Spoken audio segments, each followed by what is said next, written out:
ein paar Tropfen von dem Öl auf das Tattoo.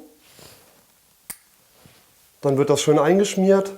Ich konnte dabei auch beobachten, dass der Heilungsprozess um die Hälfte verkürzt wurde. Statt 2 Wochen ist es in einer Woche abgeheilt gewesen. Diese Wirkung ist zwar wissenschaftlich nicht nachgewiesen, aber hier geht es um Nutzhanf aus Hessen. Seit 2018 ist der Anbau erlaubt, seit 2019 bauen ihn die Green Pioneers aus Fulda an und ernten ihn ab mit Spezialgerät aus England. Nutzhanf braucht weder Wasser noch Dünger noch Pestizide. Und das sind die 3 Green Pioneers. Richtige Welle. Das ist der Philipp Gärtner. Das ist der Marc. Das ist der Kerim, a.k.a. der Kurt. 29 Jahre alt.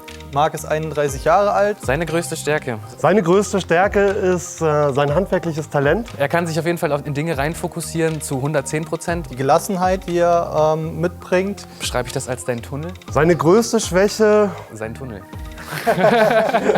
Ich glaube, die Gelassenheit, die Marc hat, ist auch gleichzeitig die große Schwäche. ist eine gewisse Phobie vor elektronischer Arbeit, sprich E-Mails oder am Rechner. Aber die Aufgaben sind ja auch verteilt. Kurt baut Regale und Aufsteller für die Produkte, Marc vermarktet sie. Wichtigstes Produkt, das Hanfextrakt. Ein Öl, dem eine Menge guter Eigenschaften nachgesagt werden, darunter Entzündungshemmung. Wir haben das in einer Physiopraxis mit 20 Schmerzprobanden getestet und hatten zum Beispiel einen älteren Herr, der hatte sehr starke Schulterschmerzen, der konnte den Arm nicht mehr richtig bewegen und der hat das 1 Monat lang benutzt zu der Therapie und die Erfolge wurden dadurch gesteigert. Und er hat nach einem Monat wirklich sagen können, boah, ich kann meinen Arm wieder belegen, wie ist das denn passiert? Ein anderes schönes Beispiel, wir waren in einem Altersheim und haben das einigen älteren Damen zur Verfügung gestellt. Wir hatten eine, die hat mit Gelenkschmerzen in den Beinen zu kämpfen. Und die hat dann das 2 Tage benutzt und kam am nächsten Tag zu uns und meinte so, oh Jungs, ich kann mein Bein wieder benutzen und war hin und weg so. Und das sind natürlich auch Feedbacks, wo du weißt, warum du das machst. Philipps Vater Ewald hat den Jungs sein Land für den Hanfanbau zur Verfügung gestellt. Probleme hatte er damit keine. Nein, auf keinen Fall. Das ist ja mal was ganz Neues, das ist mal was Spannendes. Also es sieht auch gut aus. Also gerade im ersten Jahr, was da die Autos und Jugendlichen und Fahrräder um das Feld rumgefahren sind, war schon sensationell gut. Hat uns gut Spaß gemacht. Vor allen Dingen wir haben die Aussicht hier gehabt und konnten das wunderbar sehen. Mussten halt hin und wieder mal einschreiten, wenn die aufs Feld gegangen sind und haben sich halt Blütenteile geholt. Hier sind sie angefahren gekommen, einmal um das Feld rum und hier wieder runter. Und ja, wie gesagt, man muss halt immer mal gucken, dass die sich nicht zu viele Blüten abgeholt haben. Ne? In den typischen CBD-Shops findet man die Ölfläschchen der Green Pioneers nicht, denn von deren Image wollen sie sich abheben und von deren Qualität. Also bei unserem Öl achten wir darauf, dass wir mit einem Hanfextrakt arbeiten. Das ist der volle Auszug aus der Hanfblüte und der Pflanze. Da sind über 150 Cannabinoide, Terpene, Flavoide, alles dabei. Unsere Konkurrenz arbeitet oft mit einem CBD-Isolat und das ist dann mit einem billigeren Öl, mit einem Kokosöl oder so vermischt, wo nur dieses CBD-Isolat drin ist, das heißt der ganze Rest fehlt. Gerade als das Geschäft anläuft, kommt der große Rückschlag.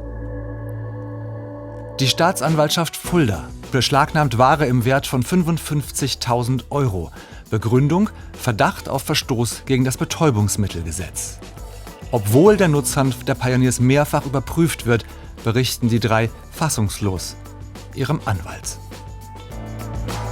Wir werden ja schon kontrolliert von der BVL, der BLE, dem Amt für Verbraucherschutz, dem Regierungspräsidium Kassel, Finanzamt, alles drum und dran, wo ja auch Proben von unseren Produkten genommen werden. Anscheinend ist die Vermutung, dass die Produkte der Pioneers doch eine verbotene berauschende Wirkung haben. Auf Nachfrage wird dem HR mitgeteilt, die Ermittlungen dauern weiter an. Ergebnisse liegen den zuständigen Dezernenten bislang noch nicht vor. Inzwischen sind 10 Monate vergangen. Eine dramatische Zeit für die Gründer. Wir haben 4 bis 5 Monate lang einen kompletten Umsatzeinbruch gehabt. Wir haben sehr viele Verkaufsstellen, die wir mühevoll aufgebaut hatten, verloren, weil das Vertrauen weg war in uns. Und ja, der Image-Schaden, der damit einhergeht, gerade weil wir so bemüht waren, die ganze Zeit zu zeigen, wir machen eigentlich was ganz Harmloses, auch wenn Hanf erstmal nicht danach aussieht. Das Bild ist nachhaltig gestört worden. Immerhin, die Pioneers dürfen ihren Nutzhanf weiter anbauen und verarbeiten. Sie entwickeln neue Produkte, finden für die Herstellung neue Partner wie Honigmond Naturkosmetik aus Brachtal, mit denen sie Creme, Seifen und Lippenbalsam vertreiben. Auch Lebensmittel sind jetzt im Angebot. Hanfprotein, Speiseöl, Mehl und Tee zum Beispiel. Und für dieses Jahr haben sie schon wieder neue Pläne. Wir machen dieses Jahr auch ein Hanflabyrinth auf 1 Hektar, in Absprache auch mit der Stadt Fulda. Im besten Fall kriegen wir ein paar Schulklassen hierher, können ein bisschen Infomaterial zur Verfügung stellen und ein bisschen was über Hanf erzählen. Wo stehen die Green Pioneers in einem Jahr? In einem Jahr hoffentlich deutschlandweit in den Regalen. Darauf eine grüne Welle. Oder? Oh.